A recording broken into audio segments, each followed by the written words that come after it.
All right, guys, I am back with part 2 of the series of videos I'm making on the Hasselblad X2D. Now, when I left you guys on the previous video, that was the 35-75 I was testing. That was the only lens I had on the X2D.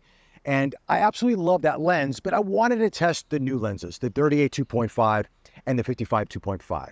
Well, big thanks to Hasselblad for sending these my way. I now have them in my hand, and I've had them on my hand for the past couple months, right here with the X2D. I do want to apologize to you guys for a delay on getting part 2 out to you because I had some personal situations happen in my life. My mom passed away a few months ago, quite suddenly, and I had to just stop everything, handle my family affairs, and then kind of get back into the swing of things into life. And so that's what's taken me so long. So I greatly appreciate the patience, but I am excited to talk to you guys about this camera system because I've had this in my hand for the past couple months with these lenses. And when you live with a camera system, and you use it almost daily, taking various different photographs and traveling with it, you get to learn the nuances of a camera more so than just getting it for a week or two. And I'm very fortunate to have this opportunity with this system. And I'm going to tell you something, with these new lenses, they are worth the wait. I know they are sold out in many places around the world. When you get the 38 2.5 and the 55 2.5, you're going to absolutely love the images. But one thing that stood out to me amongst everything else was the image quality. The colors especially. So what I'm going to do is show you sample images that I've taken with this camera and the two lenses over the past couple months, and then we're going to talk a little bit more about the 38 2.5 and the 55 2.5. Enjoy. So hard to see from the moment we arrive.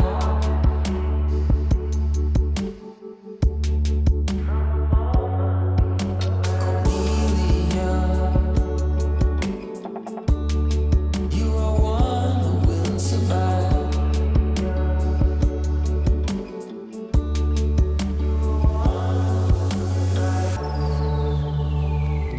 It don't mean a thing what shape or form that you're in.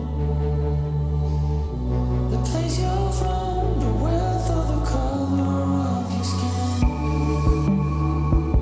When all you have burns to the sky, it's all too late. And you wonder why.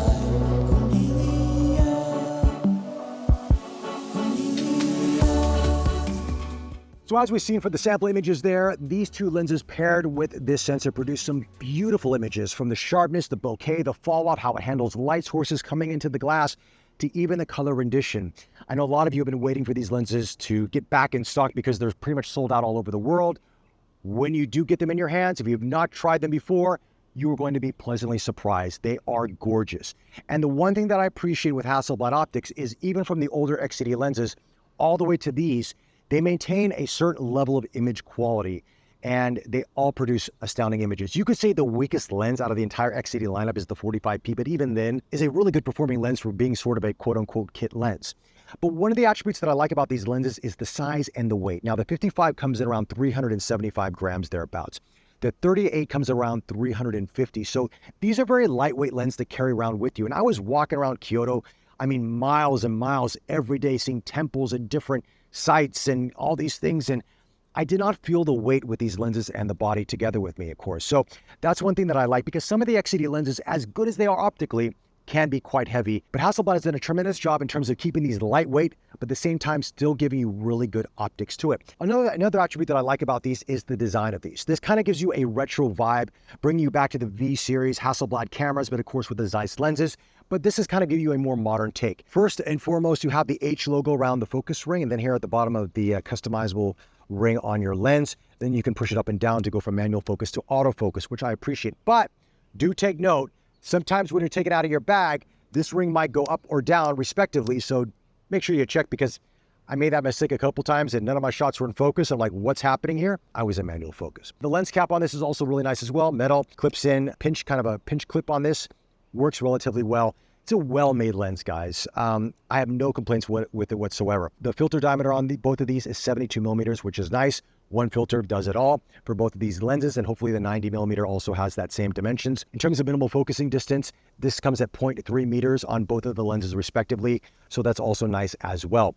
But I think you're going to find that the performance of these lenses compared to the XCD when it comes to autofocusing is slightly better, which leads me to a little bit of a correction I want to make on this. Now, in my previous video, I did talk to you guys a little bit about phase detect and contrast based, and how I said The older lenses were designed for more contrast-based systems versus the new lenses, which are going to take advantage of the phase detect. Let me correct myself a little bit here.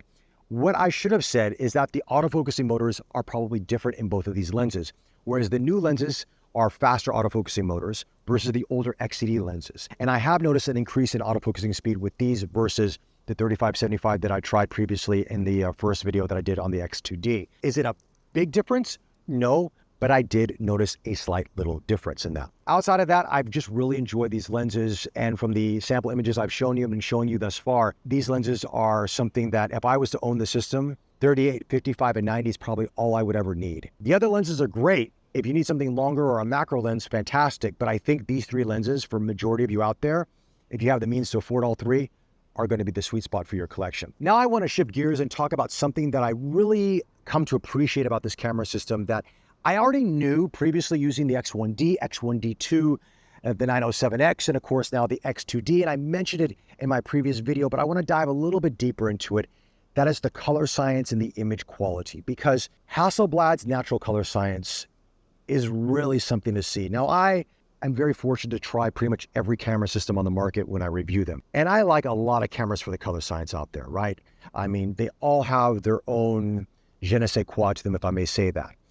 But there's something very special about what Hasselblad does to the colors that I think for a lot of professional photographers out there, or even hobbyists that really want accurate colors, or you want a really good base to start editing from, you're gonna find what Hasselblad does with the system is very unique. As a matter of fact, I did not know this, but they actually calibrate each camera independently to make sure that the color science is up to their spec before it comes out to you. That's very important. Also, reading some literature on this, I found out that according to their site, they're saying this is above sRGB and Adobe RGB. This is getting to museum reference quality when it comes to color reproduction. So if you're taking photos of artwork or statues or products, what your eye sees, the camera will capture. Now, when you're shooting in RAW, of course, or the 3FR format that's inside of these cameras, it will be a little bit more neutralized, but of course you can edit these images and it's a great base to start.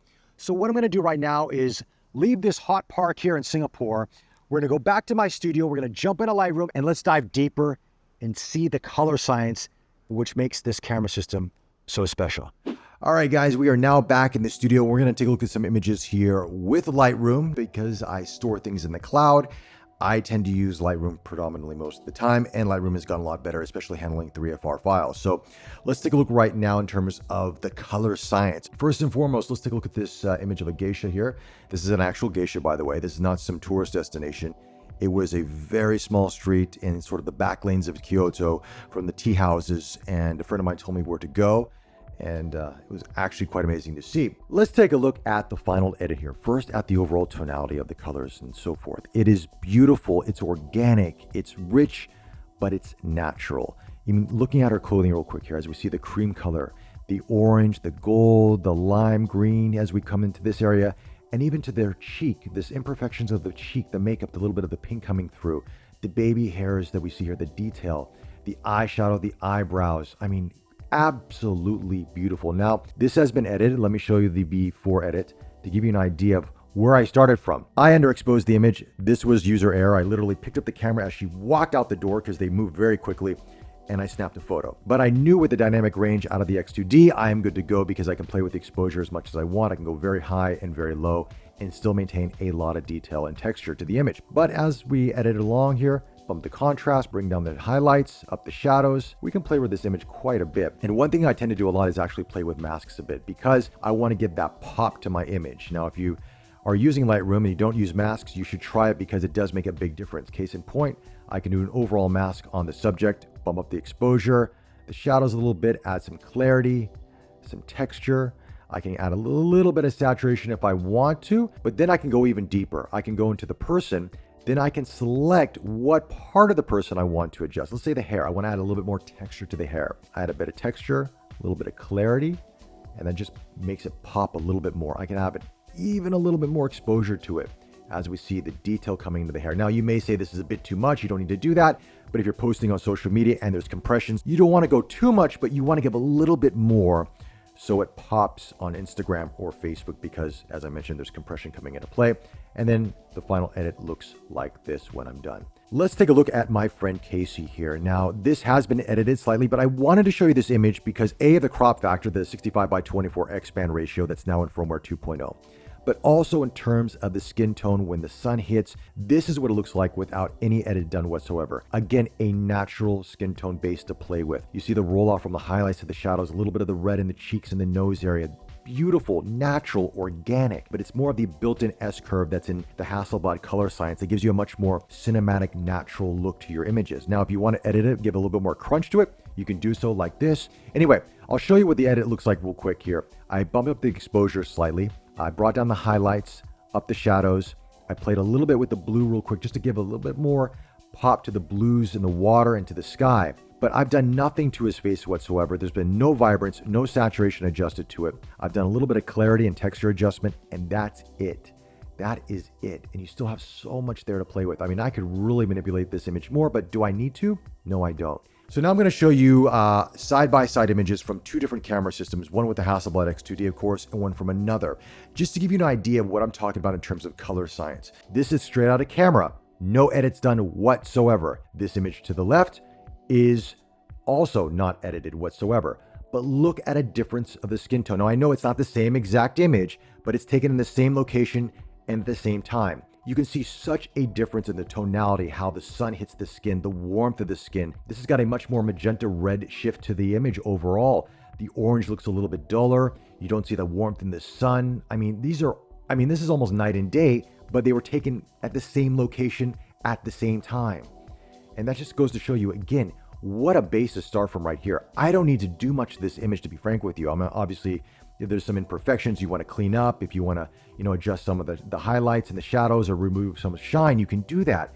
But I'm already at a great base, a great starting point here. Look at the oranges, how they just come alive in the Hasselblad image. Where in this image here, they look flat. And it's not that something that you can't edit and you can't change. Of course you can do that. But again, it's saving time and it's how much work you want to put into an image. Some people will spend hours on an image to get to where they want, and some people want a quick edit to get it out or just to post on social media. And the Hasselblad image right here just gives you a great base to start from. Now I want to show you another set of images here from another camera system and the X2D. Now, if you're good with your color science, you kind of know which is which, but I'm not going to tell you for the sake of the video. Look at the tonality and the overall color that we're having here in the face on the X2D, and look at the left side. Now, the left side is also a very nice image, but it looks a little bit more, I don't want to say it's flatter, but it's more uniformed in terms of the color. You're not seeing the tonality like you see in the cheeks here. You're missing that here in the cheeks in this area here. The color of the skin tone is actually quite nice and it's very workable. It's a beautiful image in terms of what we have with, and the oranges are more similar than not, but you do see a difference when you're using 16-bit versus 14-bit. It's a slight difference. To some people, they may not care, but if you are into editing, you're into image quality, these small details add up to be a big part of your photography and your workflow and your post-editing workflow, especially when you're coming down to posting these images online or showcasing them.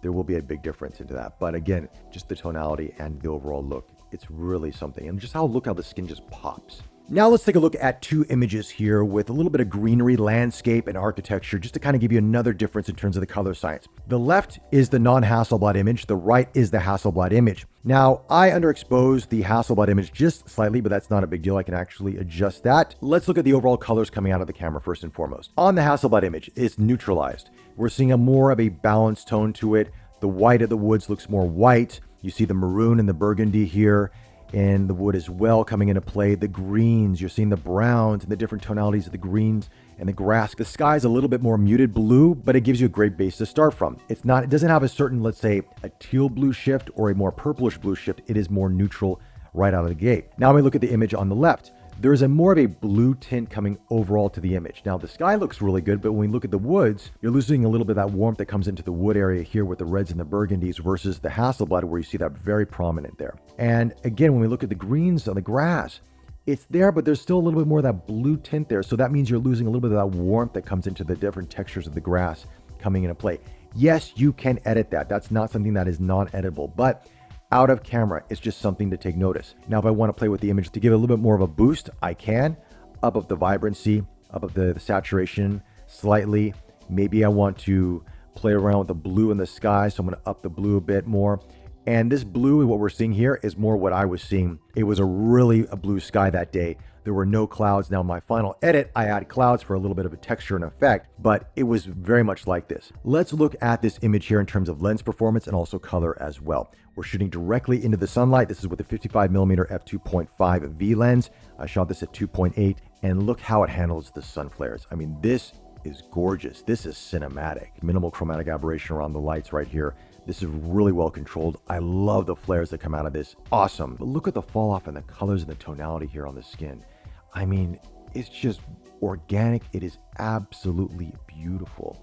Now again, 65:24 aspect ratio. One thing I like about this is that the RAWs, where you import them into Lightroom or Focus for that matter, maintain the crop, not something that you can't edit or get rid of altogether. So I can actually just go back to the original, or I can go back to the 65:24, and I have the image that I had before. Bring down the highlights a bit on the lights so it's maybe not so bright, or maybe I want to push it up a bit more just to give more of an accentuation to the image.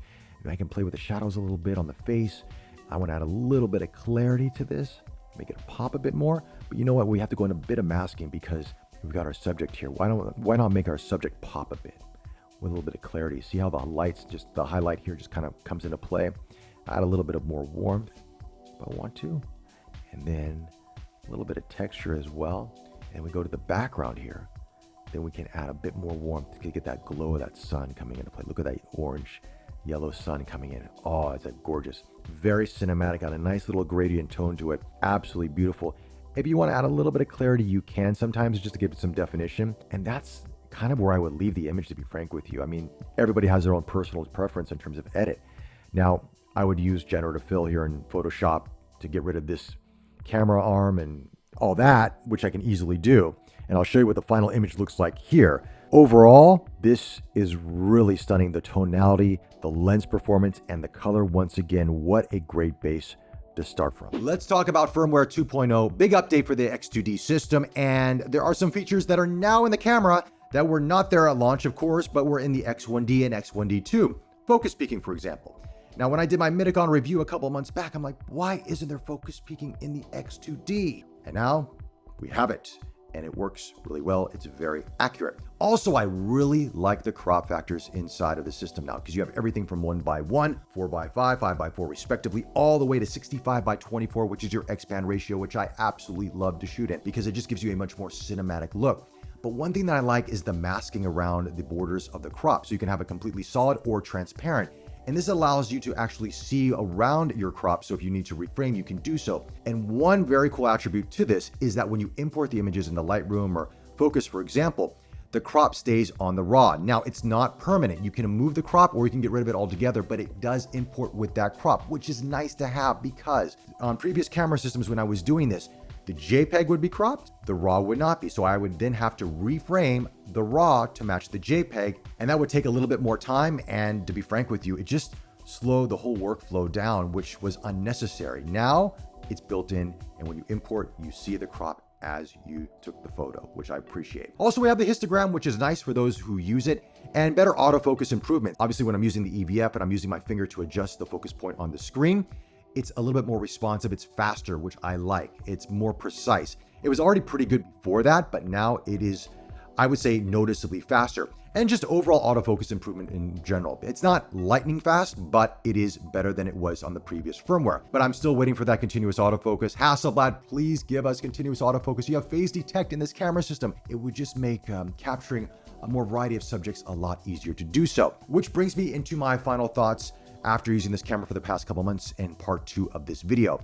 I am a fan of this camera system. I've been a fan of the X1D, the X1D2, and especially the X2D. The 1TB SSD that I talked about in the first video, that storage is fantastic. I have yet to use a CF Express card, and I was taking this camera with me every day when I was in Kyoto, Japan for 5 days and also months traveling to the US. It's awesome. I love the form factor and I love the sizes of these lenses, and they perform beautifully. The 38 2.5, this 55 2.5, and if the 90 2.5 comes out there, this could be the only 3 lenses that you need for the system to really capture the majority of photos that you want to capture. As I mentioned, if you need a macro or if you need a specific wide angle lens, then you can invest in those. But these 3 lenses the size, the compactness, and of course the image quality. I haven't tried the 90 yet, but the 38 and the 55 respectively are really, really good. And again, the color science. The color science, as you saw from my demo right there, and just seeing the images, every image that you take, it's not about the clarity and sharpness because it's 100 megapixels. It's the overall tonality that really grabs you. And this is something I've heard from a lot of friends of mine who've seen images over and over again that I take and they're like, wow, the colors, there's just something so unique, something so different. And that's what you're getting with this Hasselblad natural color science. So anyway, guys, those are my thoughts on the X2D Part 2. Let me know your thoughts in the comment section below. If you like this video, hit that like button, subscribe to the channel. More content coming your way. Thanks again for the support, and I will chat to you soon.